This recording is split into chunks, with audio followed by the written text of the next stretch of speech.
और इस बीच एक बड़ी खबर है, आईपैक के ठिकानों पर ईडी की छापेमारी। कोयला तस्करी मामले में ईडी की तरफ से एक बड़ी कार्रवाई यहां पर की गई है और छापेमारी यहां पर देखने के लिए मिल रही है। हालांकि अब यहां से जो क्लू मिलेंगे उसके बाद कार्रवाई को आगे बढ़ाया जाएगा। अभी एक बड़ी कार्रवाई हाल ही में आईपैक के ठिकानों पर ईडी की तरफ से की गई है। कोयला तस्करी मामले से जुड़ा हुआ ये पूरा वाकया है जिसको लेकर ईडी की तरफ से छापा मारा गया है। कुछ और ठिकानों पर भी हालांकि कार्रवाई हो सकती है। अब यहां से जो क्लू मिलेंगे उसी के आधार पर इस कार्रवाई के सिलसिले को आगे बढ़ाया जाएगा। ये जो पूरा वाकया जुड़ा हुआ है कोयला तस्करी से जुड़ा हुआ है और इसी मामले में ईडी की टीम ने यहां पर छापा मारा है।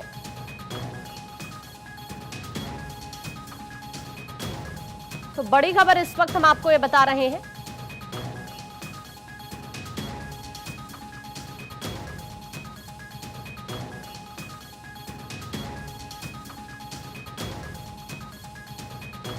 बता दें कि कई ऐसे ठिकाने हैं जहां पर ये छापेमार कार्रवाई की गई है। आईपैक के ठिकानों पर ईडी की तरफ से ये कार्रवाई की गई है। कोयला तस्करी मामले को लेकर छापा मारा है। दिल्ली, हैदराबाद, बेंगलुरु में ये छापेमार कार्रवाई हुई है। बेंगलुरु में ऋषि राज सिंह के आवास पर छापेमारी की गई है। टीएमसी का चुनाव प्रबंधन देखती है आईपैक और अब आईपैक पर एक बड़ी कार्रवाई हुई है। एक तरफ आपको ये बताएं कि ऋषि राज सिंह के आवास पर छापेमार कार्रवाई की गई है। बेंगलुरु के अंदर ये कार्रवाई देखने के लिए मिली है। हैदराबाद में कार्रवाई की गई है।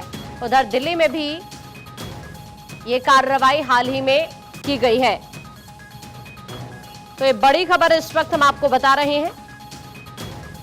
हालांकि अब कुछ और ठिकानों पर भी ये सिलसिला देखने के लिए मिल सकता है कार्रवाई का।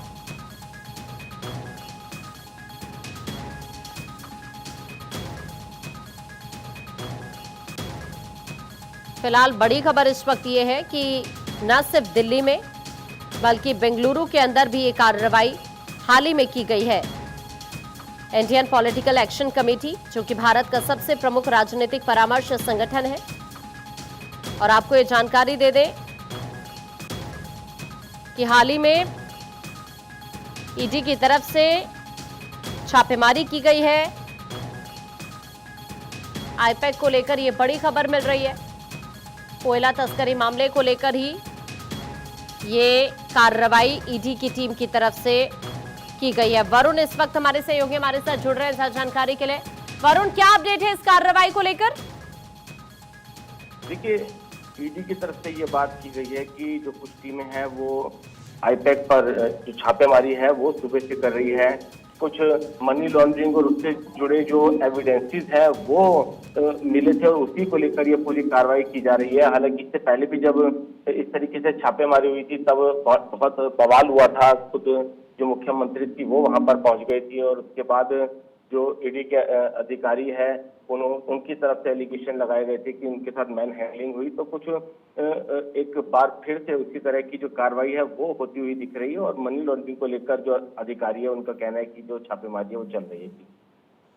ठीक है, अभी देखिए कार्रवाई का सिलसिला यहाँ पर चल रहा है। अभी क्या कोई जानकारी वरुण इसके रिगार्डिंग मिल पाई? कब से यहाँ पर छापेमारी का सिलसिला चल रहा है और अभी क्या किसी तरह का कोई क्लू यहाँ से मिल पाए क्या?